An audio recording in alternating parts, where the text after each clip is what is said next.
Female reproductive जो system है, मादा जनन तंत्र, मादा जनन तंत्र, इसमें आपको पता होना चाहिए एक होता है प्राथमिक जनन अंग, प्राइमरी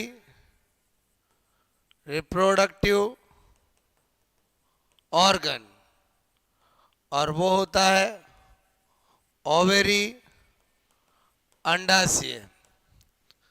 उसके अलावा द्वितीयक जनन अंग या सहायक भी बोल देते हैं, सेकेंडरी, मैंने कहा रिप्रोडक्टिव ऑर्गन, ठीक है। और उसके अंदर सबसे पहले फैलोपियन ट्यूब, जिसको ओविडक्ट भी बोलते हैं, यूट्रस, गर्भाशय, सर्विक्स, वेजाइना, वल्वा, ठीक है, यानी भग, योनि, सर्विक्स, ओके। उसके बाद सबसे पहले अपन अगर स्ट्रक्चरल देखें तो मैंने कहा structure of female reproductive organs, पूरा सिस्टम का देखें तो ये एक जोड़ी क्या होती है, ओवेरी होती है, जिसमें असंख्य oogonia होती है जो फीमेल के बर्थ के समय उसमें उपस्थित होती है। उसके बाद उससे लगी हुई फैलोपियन ट्यूब होती है 13 से 15 सेंटीमीटर, ये फैलोपियन ट्यूब होती है, ओके। उसके बाद फैलोपियन ट्यूब, ये जो कनेक्शन मैं आपको बता रहा हूँ, ठीक है, ये यूट्रस होता है,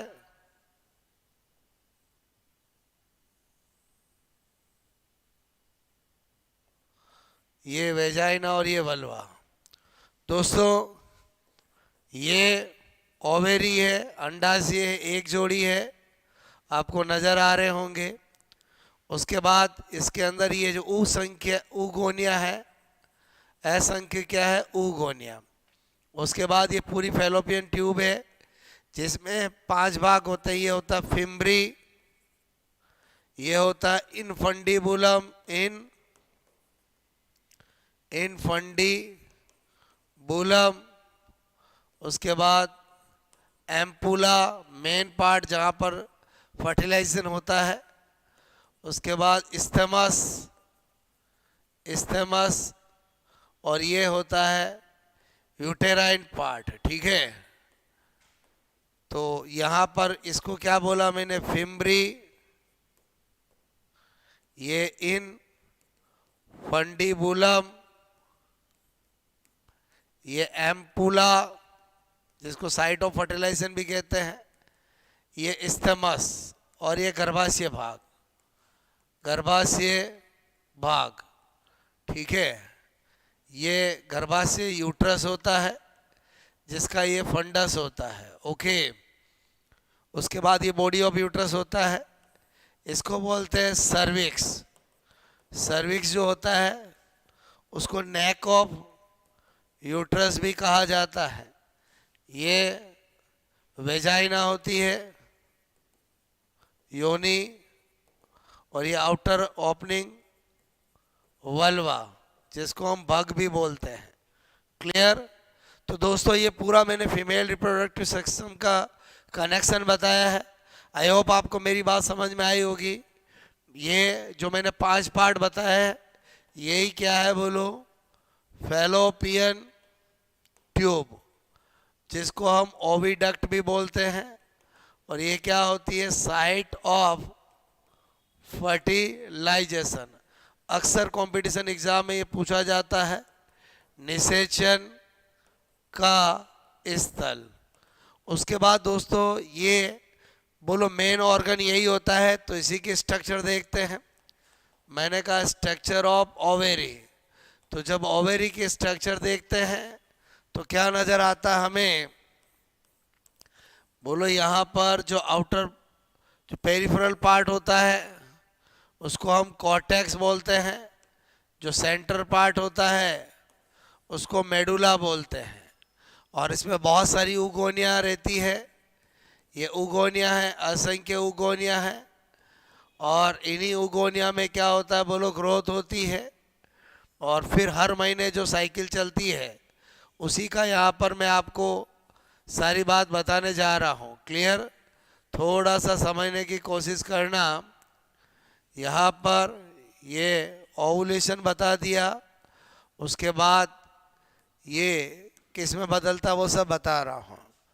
यहाँ पर समझो, ये जो सबसे पहले मैंने बार बनाया है ये है थीका एक्सटर्ना, ये इसके अंदर थीका इंटरना, दोनों को मिलाकर बोलते हैं ग्राफियन फॉलिकल्स। क्या बोलते हैं?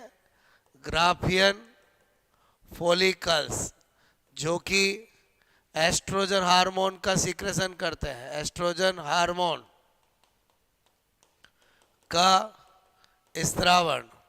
उसके बाद ये एग होता है जिस पर आपको दो मेम्ब्रेन नजर आ रही होगी। एक होती है जोना पेल्यूसिडा, जिसको हम primary egg membrane, primary egg membrane कहते हैं, प्राथमिक अंड झिल्ली जो अंडा खुद बनाता है। और दूसरी कोरोना रेडिएटा, जिसको हम सेकेंडरी एग मेम्ब्रेन कहते हैं, जिसे ओवेरी सीक्रेट करती है। अब इसके बाद ये मैंने ओवुलेशन को शो किया है। अंडो उत्सर्ग, अंडो उत्सर्ग, जब अंडो उत्सर्ग होता है तो ये तो एग हो गया, लेकिन अंदर जो स्ट्रक्चर बढ़ जाती है उसे कॉर्पस लूटियम, क्या कहते हैं बोलो? कॉर्पस लूटियम, जिसमें एंडोक्राइन नेचर होता है, कॉर्पस लूटियम। और कॉर्पस लूटियम जो होती है वही प्रोजेस्टेरोन हार्मोन, प्रोजेस्टेरोन हार्मोन का स्त्रावण सीक्रेशन करती है। अगर फर्टिलाइजेशन नहीं होता है तो ये इनएक्टिव स्ट्रक्चर में बदल जाती है, इनएक्टिव स्ट्रक्चर, जिसको हम corpus albicans, corpus albicans, albicans कहते हैं, में बदल जाती है, कॉर्पस एल्बिकेंस। दोस्तों ये मैंने जो आपको डायग्रामेटिकल बताया है इसमें बहुत सारे क्वेश्चंस के आंसर है। अगर आपको पूछा जाए ओवेरी में एस्ट्रोजन हार्मोन का सीक्रेशन कौन करता है तो क्या हो जाएगा? ग्राफियन पुट्टिका है, ठीक है, ग्राफियन फॉलिकल। पूछा जाए प्रोजेस्टेरोन हार्मोन का सीक्रेशन कौन करता है तो कॉर्पस लूटियम। अगर आपसे पूछा जाए कि ग्राफियन फॉलिकल किस किस से मिलकर बना होता, थीका एक्सटर्ना, थीका इंटरना। अगर आपसे पूछा जाए प्राथमिक अंड झिल्ली कौन का नाम क्या होता है, जोना पेल्यूसिडा, जोना पेल्यूसिडा। अगर आपसे पूछा जाए कि द्वितीयक अंड झिल्ली का नाम क्या होता है, कोरोना रेडिएटा, ओके। और मैंने कहा ओवुलेशन के लिए मुख्य हार्मोन कौन सा है? LH hormone, luteinizing hormone. Ovulation होने के बाद ओवेरी में जो अंतःस्रावी स्ट्रक्चर रहती है उसको क्या कहते हैं? Corpus luteum. और अगर फर्टिलाइजेशन नहीं होता है तो वो इनएक्टिव स्ट्रक्चर में बदल जाती है, को कॉर्पस एल्बिकेंस कहते हैं। आई होप आपको ये सारी बातें समझ में आई होगी। दोस्तों मैं क्या बताना चाह रहा हूँ कि आपको मेन चीज़ कि हमें लैंगिक जनन पढ़ना है, तो मैंने पहले आपको मेल रिप्रोडक्टिव सिस्टम बताया था इससे पहले लेक्चर में, और अभी फीमेल रिप्रोडक्टिव सिस्टम बता रहा हूँ। इनका नॉलेज होने से आपको लैंगिक जनन बहुत बहुत बहुत अच्छे से समझ में आता है। उसके बाद आपको एक स्पेशल नोट पता होना चाहिए, फीमेल बोलो के, मैंने कहा यूरिथ्रा, मूत्रमार्ग, यूरिथ्रा, ठीक है, यूरिथ्रा में बार्थुलिन ग्लैंड, बार्थुलिन, ठीक है। बार्थुलिन ग्रंथि ग्लैंड उपस्थित होती है जो कि मेल की काउपर ग्लैंड के समान होती है। क्लियर? यानी वही चिकना द्रव स्रावित करना इसका कार्य होगा। तो दोस्तों इस तरह से मैंने आपको एक कंप्रेसिव फॉर्म में फीमेल रिप्रोडक्टिव सिस्टम का नॉलेज दिया कि आपको एक तो पता होना चाहिए 2 ओवरी, 2 फैलोपियन ट्यूब, 1 यूट्रस, उसकी नेक, वल्वा और वेजाइना का कनेक्शन कैसे क्या होता है ये आपको पता होना चाहिए। और मैंने आपको बताया जब भी कभी भी आपका जो है स्पर्म को रिलीज किया जाता है, यहाँ रिलीज किया जाता है और स्पर्म जो है अपनी बोलो फ्लैजिला द्वारा यहाँ पर पहुँचते और फिर फर्टिलाइजेशन होता है। अगर यहाँ पर ट्यूब ब्लॉक है तो कभी भी कंसीव नहीं हो पाता है। तो अब बहुत सारों के कंसीव नहीं होने का कारण इस फैलोपियन ट्यूब का ब्लॉक होना भी होता है। तो ये डायग्राम, ये बातें अगर आप दिमाग में रखते हो तो बहुत सारे क्वेश्चंस का आंसर देना आसान हो जाता है। ये मैंने यूट्रस का रे डायग्राम, बोलो ओवेरी का रे डायग्राम बनाया जिसमें मैंने बहुत सारी बातें बताने की कोशिश की है। आई होप आपको सारी बातें समझ में आई होगी। ओके, कमेंट्स करके बताएं और इसी तरह से पढ़ते रहें और मस्त रहें। Best of luck.